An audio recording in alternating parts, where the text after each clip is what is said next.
প্রিয় শিক্ষার্থীবৃন্দ, আশা করছি সবাই ভালো আছো।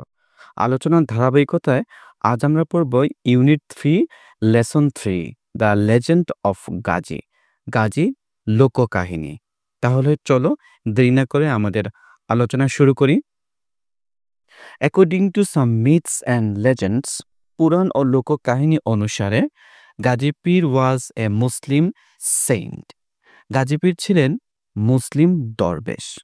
হু ইজ সেইড, যার বিষয়ে বলা হতো বা বিশ্বাস করা হতো, টু হ্যাভ স্প্রেড ইসলাম, যিনি ইসলাম প্রচার করেছেন, in the parts of Bengal, বাংলার বিভিন্ন অংশে, ক্লোজ টু দ্য সুন্দরবনস, সুন্দরবনের নিকটে বাংলার কিছু অংশে তিনি ইসলাম প্রচার করেছেন বলে মনে করা হয় বা বিশ্বাস করা হয়। এখানে শব্দার্থগুলো একটু দেখব আমরা। সেইন্ট শব্দের অর্থ পীর বা দরবেশ। স্প্রেড শব্দের অর্থ ছড়িয়ে দেওয়া। এখানে অর্থ প্রচার করা। মিথ অর্থ পুরাণ বা প্রাচীনকাল থেকে পুরুষানুক্রমে প্রবাহমান কাহিনী। লেজেন্ড অর্থ এখানে লোককাহিনী। লেজেন্ড শব্দের অনেকগুলো অর্থ রয়েছে, এখানে এটির অর্থ লোককাহিনী।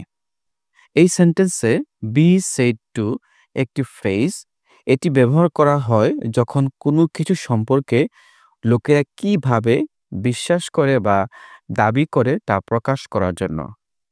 এটি প্রায়শই বোঝায় যে কিছু বিশ্বাস করা হয়, বর্ণনা করা হয় বা চিন্তা করা হয়, কিন্তু সেই তথ্যটি 100% নিশ্চিত নয়, জাস্ট লোকে বলে। তাই এখানে is said to have spread Islam শব্দটি ব্যবহার করা হয়েছে। এটি ব্যবহার করে এখানে বোঝানো হয়েছে লোকে বিশ্বাস করত বা লোকে মনে করত বা লোকে বলতো যে তিনি সুন্দরবনের নিকটে বাংলার কিছু অংশে তিনি ইসলাম প্রচার করেছেন। এই তথ্যটি শতভাগ নিশ্চিত করে বলা যায় না, তাই ইজ সেইড টু শব্দটি ব্যবহার করা হয়েছে। তারপরে চলে যাচ্ছি পরের লাইনে। হি ওয়াজ credited with many miracles.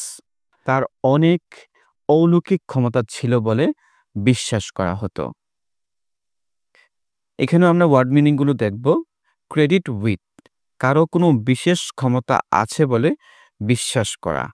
R miracle অর্থ অলৌকিক ক্ষমতা। হি ওয়াজ ক্রেডিটেড, তাকে বিশ্বাস বা মনে করা হয়, উইথ মেনি মিরাকেলস, অনেক অলৌকিক ক্ষমতা আছে বলে। ফর এক্সাম্পল, এই শব্দটি ব্যবহার করা হয় উদাহরণ দেওয়ার ক্ষেত্রে। তার অনেক অলৌকিক ক্ষমতা ছিল, এটির উদাহরণ দিতে গিয়ে লেখক বলছেন, he could supposedly come dangerous animals. মনে করা হয় যে তিনি বিপজ্জনক বা ভয়ঙ্কর প্রাণীদের শান্ত করতে পারতেন।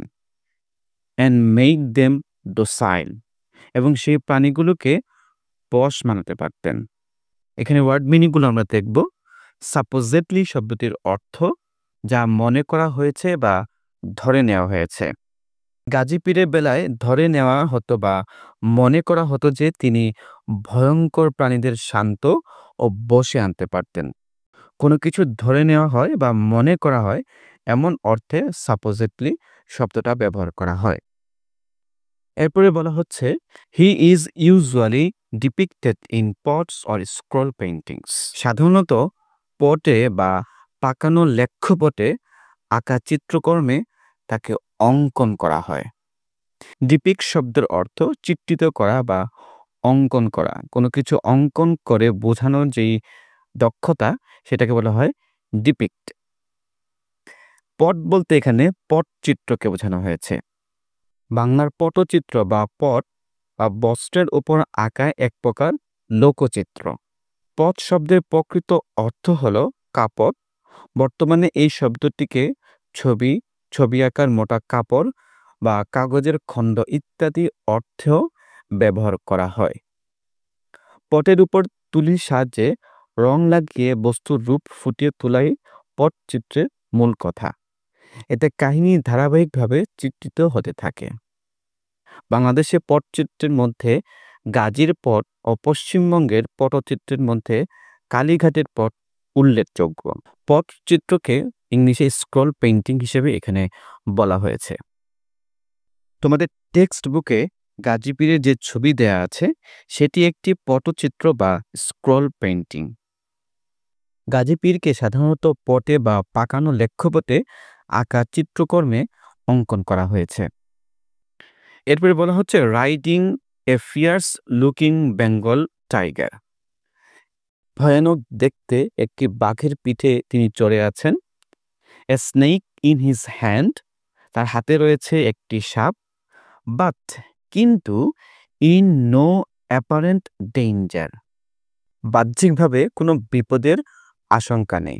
দেখতে ভয়ঙ্কর এরকম একটি বাঘের পিঠে তিনি চড়ে আছেন এবং তার হাতে একটি সাপ রয়েছে। তার ভিতরে কোনো ভয় নেই, আতঙ্ক নেই, বিপদ নেই।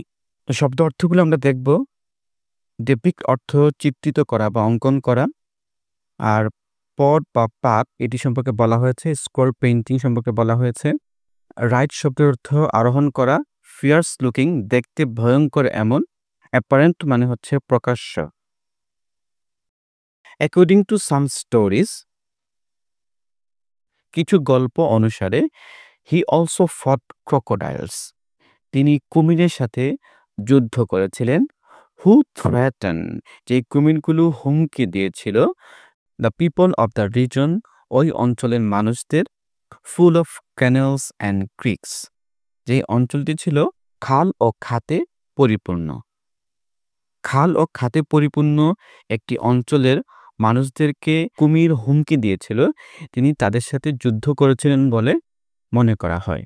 Indeed a kind of watery jungle bordering the Bay of Bengal, বস্তুত এটি ছিল বঙ্গোপসাগরের তীরবর্তী জলপূর্ণ বন।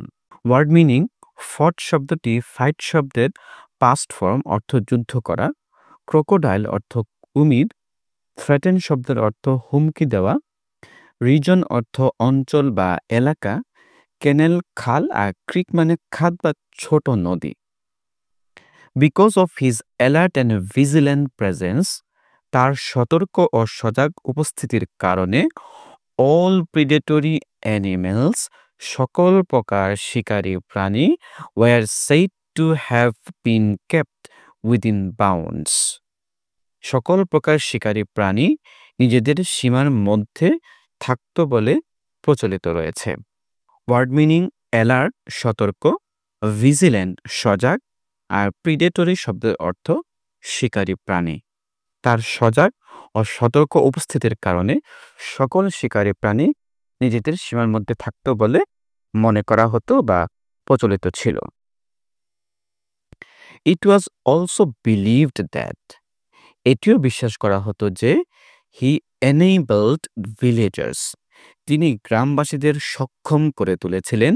Two live close to forests, বন জঙ্গলের পাশে বসবাস করার জন্য তাদেরকে সক্ষম করে তুলেছিলেন।